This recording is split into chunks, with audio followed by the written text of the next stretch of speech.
You guys like impressions? Yeah. No?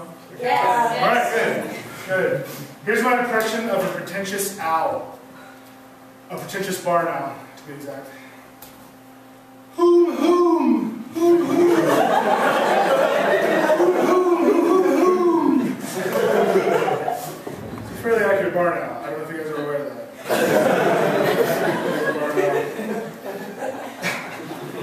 Here's another impression. This is my impression of a snake with lung cancer.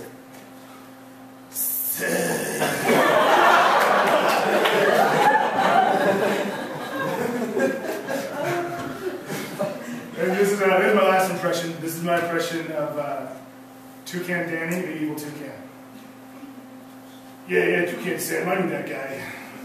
I knew Toucan Sambo. That's what we call him. Just a tree back in the old jungle. You know what I mean? You know, I came up with Fruit Loops. Yeah. I came up with Fruit Loops. I was sitting around under a tree one day. I was eating some fruit. I was like, hey, Sambo, wouldn't it be great if this fruit came in a hoop? That's ridiculous, Daniel. Why would a fruit come in a hoop? You want a lemon? You want to hoop that lemon? Yeah, I can hoop a lemon. I can probably hoop an orange. I know I can hoop a cherry. 1 month later, guess she's not in the jungle anymore. Guess she's going to deal with Kellogg for life, for Fruit Loops. All right.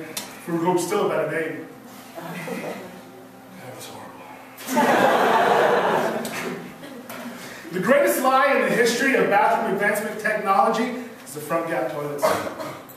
It doesn't work. It doesn't work. Sorry.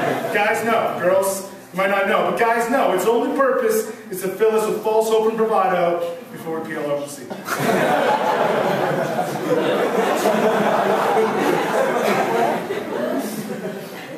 The downside, I figured this out this morning, the downside of masturbating to the Price is Right girls is that every once in a while, no matter how careful I am, there comes a moment when I have to seriously convince myself of the inherent sexuality of camel soup.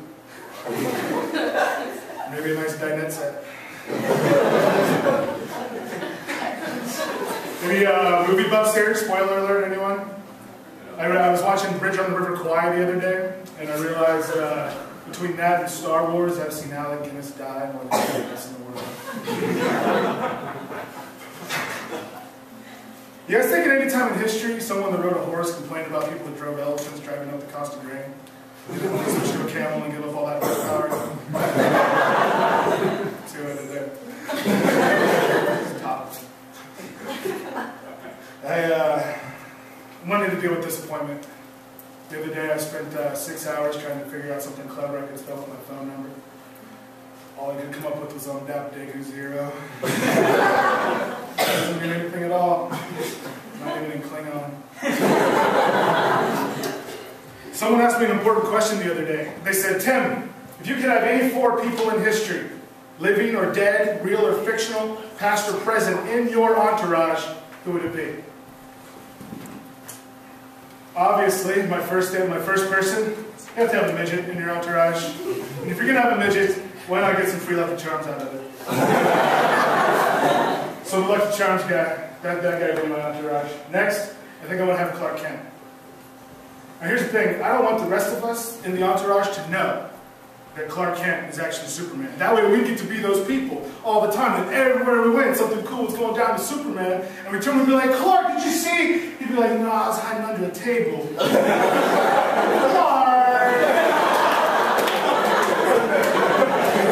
Classic Clark. So that's 2 people. For my third person in the entourage, I think I want to go with God. Because I think just figuring out where exactly to put him, past, present, dead or alive, real or fictional, would answer a lot of questions for people. Or not. I'm not saying he'd stay there. I'm not saying you've got to be a good person to have in your entourage. Because every once in a while, Clark Kent would be like, dude, I got wings and pizza. Let's this weekend catch that Kardashian marathon. I already know who wins that war. Sad, I like the Kardashians. So after a while, God would have to go and we'd probably replace him with like Neil Patrick Harris, because that guy's cool. And then for the 4th person, Doug. Doug doesn't really add anything to the entourage, but it's a 5-seater van. Sometimes kinds of jokes just for me, I guess. You guys think, sometimes I think earthquakes are just God's cell phone on vibrate. Take your phone off vibrate, God. Live your life out loud! I was studying the annals of hip-hop history the other day.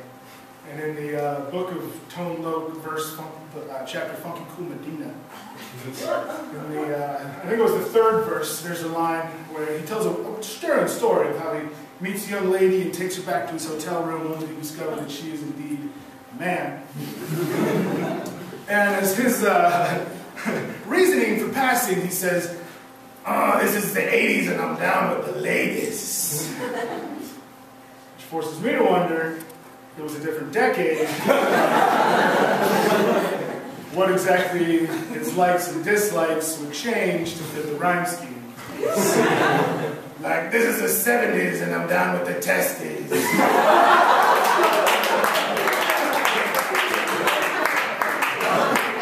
Or this is the 90s and I'm down with bestiality. This is 2010 and I ain't been heard from in years. Here's a little inside knowledge for you guys. Fat people don't really get that walk in the park analogy.